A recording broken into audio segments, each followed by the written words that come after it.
ಇವತ್ತು 100 ಜನ್ಮಕ್ಕೂ ಅನ್ನೋ ಹೊಸ ಸೀರಿಯಲ್ ಹೀರೋ ಹೀರೋಯಿನ್ಗಳು ಎಂಟ್ರಿ ಕೊಟ್ಟರು. ಇವ್ರು ಬರೋಕಿನ ಮೊದಲೇ ಯಾವುದೋ ದೆವ್ವ ಬಂದಿದೆ ಅನ್ನೋ ತರ ಸೀನ್ ಕ್ರಿಯೇಟ್ ಮಾಡಿದ್ರು ಬಿಗ್ ಬಾಸ್ ಮನೆಯೊಳಗೆ. ಒಂದ್ಸಲ ಸರಿ 2 ಸಲ ಸರಿ ಎದುರ್ಕೊಳ್ಳೋದು, ಆದ್ರೆ 3ನೇ ಸಲ 4ನೇ ಸಲ ಹಾಕಿದಾಗ್ಲೂ ಎದುರ್ಕೊಂಡು ಪರ್ಫಾರ್ಮ್ ಮಾಡೋಕೆ ಶುರು ಮಾಡ್ಕೊಂಡ್ರು ನಮ್ಮ ಆಕ್ಟರ್ಸ್. ಸೊ ಮೊದಲು ಪರ್ಫಾರ್ಮೆನ್ಸ್ ಐಶ್ವರ್ಯ ಸ್ಟಾರ್ಟ್ ಮಾಡಿದ್ರೆ ಭವ್ಯ ಮೋಕ್ಷಿತಾ ಮಿಗ್ದವರೆಲ್ಲ ಆಮೇಲೆ ಸ್ಟಾರ್ಟ್ ಮಾಡಿದ್ರು. ಆದ್ರೆ ಇವ್ರನ್ನೆಲ್ಲ ಮೀರ್ಸೋ ತರ ಪರ್ಫಾರ್ಮ್ ಮಾಡಿದ್ದು ಅಂದ್ರೆ ನಮ್ಮ ಚೈತ್ರಕ್ಕ. ಭವ್ಯ ಗೌಡ ಧನುಷ್ ಗೌಡ ಇಬ್ರು ಒಟ್ಟಿಗೆ ಗೀತಾ ಸೀರಿಯಲ್ ಅಲ್ಲಿ ಆಕ್ಟ್ ಮಾಡಿದ್ರು. ಸೊ ಇವರಿಬ್ರು ಅಟ್ಲೀಸ್ಟ್ ಮಾತಾಡೋಕ್ ಬಿಟ್ಟಿದ್ರೆ ಒಂದ್ ಸ್ವಲ್ಪ ಇಂಟ್ರೆಸ್ಟಿಂಗ್ ಆಗಿರೋದು. ಇನ್ನು ಅದು ಬಿಟ್ರೆ ಮಿಕ್ಕಿದೇನು ಇಂಟ್ರೆಸ್ಟಿಂಗ್ ಆಗಿರ್ಲಿಲ್ಲ. ಆಮೇಲೆ ಸುದೀಪ್ ಅವ್ರು ಬಂದು ಎಲ್ಲರ ಹತ್ರ ಮಾತಾಡಿಸ್ತಾ ಇದ್ರು. ಆ ಟೈಮಲ್ಲಿ ಮಂಜಣ್ಣ ಮೊದ್ಲಿನ ತರ ಗೇಮ್ ಆಡ್ತಾ ಇಲ್ಲ, ಮೊದ್ಲಿನ ತರ ಆನ್ಸರ್ ಮಾಡಕ್ಕೂ ಬರ್ತಾ ಇಲ್ಲ ಅಂತ ಹೇಳಿದ್ರು. ಅದು ನಾನು ನಿಜ ಅಂತ ಹೇಳ್ತೀನಿ. ಯಾಕಂದ್ರೆ ಧನರಾಜ್ ಬಂದು ಸರ್ ನಾನು ಕ್ಯಾಪ್ಟನ್ ಆಗಿದ್ದಾಗ ಒಂದ್ಸಲ ಕ್ಯಾಪ್ಟನ್ಸಿ ಟಾಸ್ಕ್ ಆಡೋ ಚಾನ್ಸ್ ನ ಮೋಕ್ಷಿತಾಗ್ ಬಿಟ್ಕೊಟ್ಟೆ. ಆ ಟೈಮಲ್ಲಿ ನೀನ್ ಎಂತ ದಡ್ಡ ಅಂತೇಳಿ ಚಪ್ಪಾಳೆ ಹೊಡೆದು ಅದೇ ರೀಸನ್ ಇಟ್ಕೊಂಡು ನನಗೆ ಕಳಪೆ ಕೊಟ್ರು.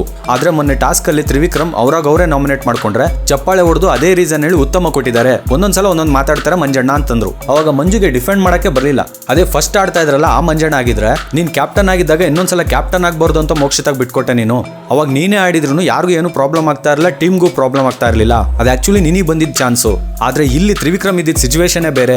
3 ನಿಮಿಷದೊಳಗೆ ಯಾವ್ದಾದ್ರು ಒಂದು ಹೆಸರು ಹೇಳ್ಬೇಕು ಅಂತ ಬಿಗ್ ಬಾಸ್ ಮೊದಲೇ ಹೇಳಿದ್ರು. ಹೆಸರು ಹೇಳಿಲ್ಲ ಅಂದ್ರೆ ಆಟನೇ ರದ್ದಾಗ್ತಾ ಇತ್ತು. ನಮಗೆ ಮಾತ್ರ ಅಲ್ಲ ನಿಮ್ಗೂ ಪ್ರಾಬ್ಲಮ್ ಆಗ್ತಾ ಇತ್ತು, ಮನೆಗೆ ಪ್ರಾಬ್ಲಮ್ ಆಗ್ತಾ ಇತ್ತು. ಆ ಟೈಮಲ್ಲಿ ತ್ರಿವಿಕ್ರಮ್ ಡಿಸಿಷನ್ ತಗೊಂಡಿದ್ದು. ಸೊ ಅವನಿದ್ದ ಸಿಚುವೇಶನ್ ಬೇರೆ, ನೀನಿದ್ದ ಸಿಚುವೇಶನ್ ಬೇರೆ ಅಂತ ಹೇಳಿದ್ರೆ ಮುಗಿದೋಗ್ತಾ ಇತ್ತು. ಆಮೇಲೆ ರಜತ್ ಇಟ್ಕೊಂಡು ಮಂಜಣ್ಣಂಗೆ ಸರಿಯಾಗಿ ಗೇಮ್ ಆಡಕ್ ಬರಲ್ಲ ಸರ್ ಅಂತಂದ್ರು. ಸರ್ ರಜತ್ಗೆ ಗೇಮ್ ಆಡಕ್ ಬರಲ್ಲ, ನಮ್ಮ ಮೇಲೆ ಒಂದು ಬಾಲು ತಗೊಂಡು ಹೋಗಕ್ ಆಗ್ಲಿಲ್ಲ, ಯಾವಾಗ ನೋಡಿದ್ರು ತ್ರಿವಿಕ್ರಮ್ನ ತಪ್ಕೊಂಡೇ ಇದ್ರು ಅಂತ ಮಂಜಣ್ಣ ಅಂದ್ರು. ಅವಾಗ ಸುದೀಪ್ ಇಟ್ಕೊಂಡು ಅದು ರಜತ್ ಸ್ಟ್ರಾಟಜಿ ಆಗಿರ್ಬೋದಲ್ಲ ಮಂಜಣ್ಣ ಅಂದ್ರು. ಸ್ಟ್ರಾಟಜಿನೇ ಆಗಿದ್ರೆ 1 ಸಲ ತಪ್ಕೋಬೇಕು, 2 ಸಲ ತಪ್ಕೋಬೇಕು. ಆದ್ರೂ ಬಾಲ್ ಹೋಗ್ತಾ ಇದೆ ಅನ್ಬೇಕಾರೆ 3ನೇ ಸಲನೂ ಬಂದು ತಪ್ಕೊಂಡ್ರೆ ಇನ್ ಯಾವ ಸೀಮೆ ಸ್ಟ್ರಾಟಜಿ ಸರ್ ಅದು ಅಂತ ಹೇಳ್ಬೋದಿತ್ತು. ಮಂಜಣ್ಣ ಏನು ಹೇಳಲೇ ಇಲ್ಲ. ಅದಕ್ಕೆ ನನಗೂ ಅನ್ಸಿದ್ದು ಮಂಜಣ್ಣ ಹಳೆ ತರ ಗೇಮ್ ಆಡ್ತಾ ಇಲ್ಲ, ಆನ್ಸರ್ ಮಾಡಕ್ಕೂ ಬರ್ತಾ ಇಲ್ಲ.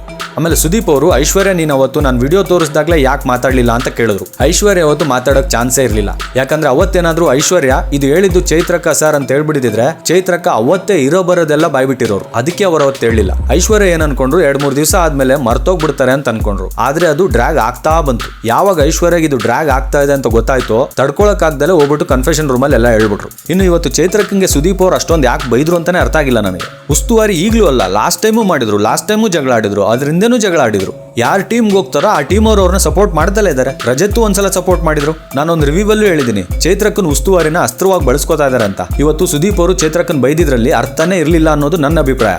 ಆ ಪಿಲ್ಲೋ ಟಾಸ್ಕ್ ಅಲ್ಲಿ ಚೈತ್ರಕ್ಕ ಫೌಲ್ ಕೊಟ್ರು ಸರಿ, ಆದ್ರೆ ಚೈತ್ರಕ್ಕ ಆಡ್ಸದೇ ಇಲ್ಲ ಅಂತ ಹೇಳಿಲ್ವಲ್ಲ. ನನಗೆ ಕನ್ಫ್ಯೂಸ್ ಆಗಿದೆ, ಮತ್ತೆ ಆಡಿ ಅಂತ ಹೇಳಿದ್ರು. ಸೊ ಚೈತ್ರಕ್ಕ ನಾನು ಆಡ್ಸಕ್ಕೆ ಬಿಡಲ್ಲ, ರದ್ದು ಮಾಡ್ತೀನಿ ಅದು ಇದು ಅಂದಿದ್ರೆ ಅವ್ರನ್ನ ಬೈಯೋದ್ರಲ್ಲಿ ಅರ್ಥ ಇತ್ತು. ಆಮೇಲೆ 20 ಸೆಕೆಂಡ್ ಫೌಲ್ 20 ಸೆಕೆಂಡ್ ಫೌಲ್ ಅಂತ ಕೊಟ್ಟಿದ್ದೀರಾ, ನನಗೆ ಹೇಸಿಗೆ ಆಯ್ತು ಅಂದ್ರು. ಇದನ್ನ ನಾನು ಇಲ್ಲಿ ಎಕ್ಸ್ಪ್ಲೈನ್ ಮಾಡಲ್ಲ, ಇದ್ರ ಬಗ್ಗೆ ಹೇಳೋದು ತುಂಬಾ ಜಾಸ್ತಿ ಇದೆ. ಯಾರಾದ್ರೂ ಮಾತಾಡಿದ್ರೆ 20 ಸೆಕೆಂಡ್ ಫೌಲ್ ಅನ್ನೋ ರೂಲ್ ಇಟ್ಕೊಂಡು ಚೈತ್ರಕ್ಕನ್ ಯಾರು ಬೈಯಂಗೆ ಇಲ್ಲ. ಇದ್ರ ಬಗ್ಗೆ ಡೀಟೇಲ್ಡ್ ಆಗಿ ನಾನು ಇನ್ನೊಂದು ವಿಡಿಯೋ ಮಾಡಿ ಹಾಕ್ತೀನಿ. ಕನ್ನಡದಲ್ಲಿ ಒಂದು ಮಾತಂತಾರೆ, ಗಾಜಿನ ಮನೇಲಿ ಇರೋರು ಇನ್ನೊಬ್ರು ಮನೆ ಮೇಲೆ ಕಲ್ಲು ಹಾಕಿನ ಮೊದಲು 1-2 ಸಲ ಯೋಚನೆ ಮಾಡಬೇಕು ಅಂತ.